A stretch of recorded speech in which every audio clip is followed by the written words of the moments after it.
What's going on, YouTube? Tom here, and yep, already disappointed in something today. Well, not really just today. I've been disappointed since I saw the news, but yes, the new Toyota Supra is supposed to be released next month in March. And to be quite fair, I am already disappointed in it. Now, we haven't heard any official news yet, but there's already been some leaks, which I will put links below in the description. And, well, let's just say, if these leaks are true, then I'm already disappointed in the car. And to be quite honest, I just keep reading it thinking, man, that's going to be the biggest letdown since Suicide Squad, really. It's the biggest, most anticipated letdown of 2018, and, well, here's why. So, the car, as we all might know, is going to be a joint development between Toyota and BMW.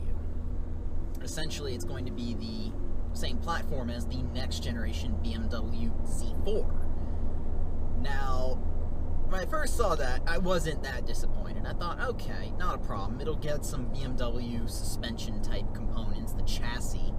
In fact, it might not even get that much. It might just be the chassis alone, and then everything else will be unique, and it'll get Toyota drivetrain. And, well, the big disappointment is it's looking like more and more that it's just going to get everything from a Z4. The chassis, the engine, the transmission, suspension, everything. Possibly even the interior. So basically it'll just be an M4, or not M4, Z4. M4, that'd be great. Z4, not so much. Now, don't get me wrong, the Z4 is not a bad car. It's a nice little sporty, good handling coupe thing. Well, convertible.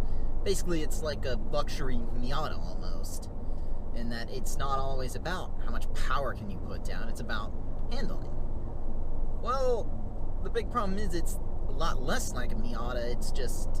It's more also about luxury, and it's not as good of a handling car as a Miata. And instead of having a naturally aspirated engine, it's going to come with a turbo. Now, of course, we all know the Supra Turbo back in the day was a famous motor, but it's just not the same type of turbo. So supposedly it's even just going to get the BMW straight 6, the 3-liter straight 6.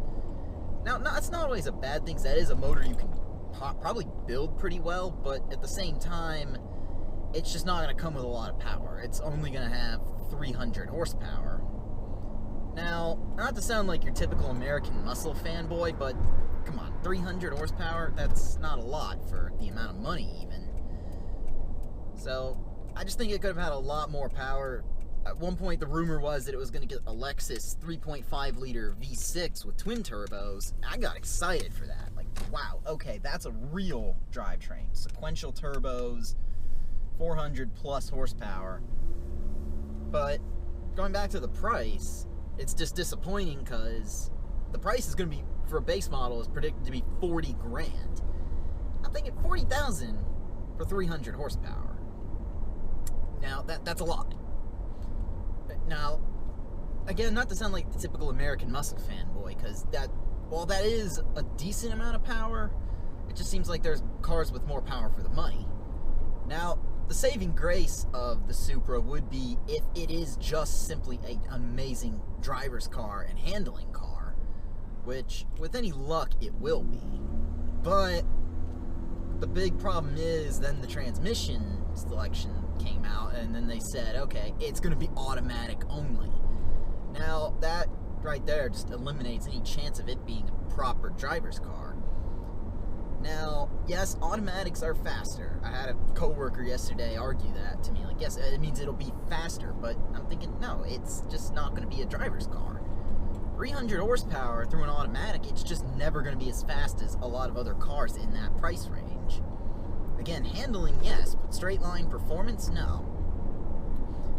So, in my opinion, they should have made it a manual if they were going to make it a driver's car.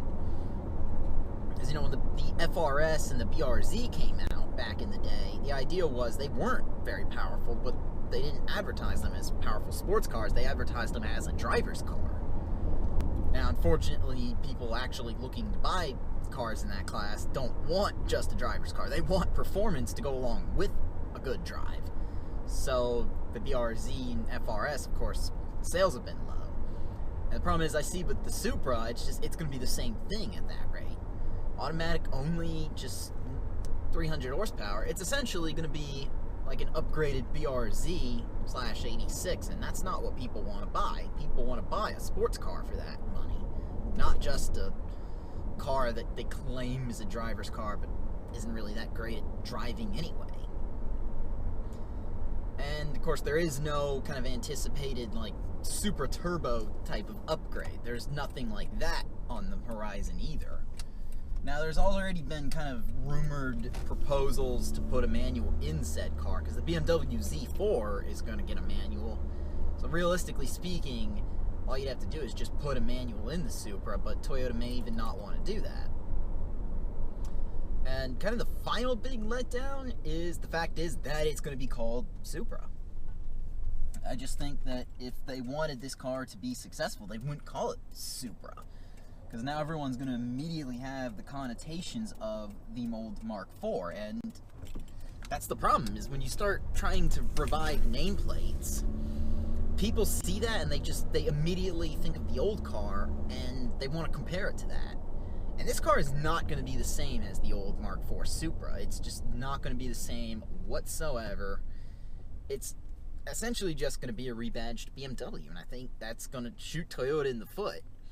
I see a situation happening where it's going to be just like the BRZ and the FRS. It's just going to sit on dealer lots. They're going to have to push really hard to even sell them, and they might only ever sell a handful. I mean, if they called it something else other than Supra, it may have a slight chance. Slight. I don't see them calling it anything different. The rumors are pretty clear that it's going to be Supra. But anyway, let me know in the comments section below what you all think of this new Mark V Supra. Are you all excited for it, or are you all just disappointed with all this news we keep getting? Anyway, if you like this video, go ahead and leave a thumbs up. If you're stopping in for the first time, go ahead and subscribe. Help this channel get to 1,000 subscribers. Take care. Have a good day.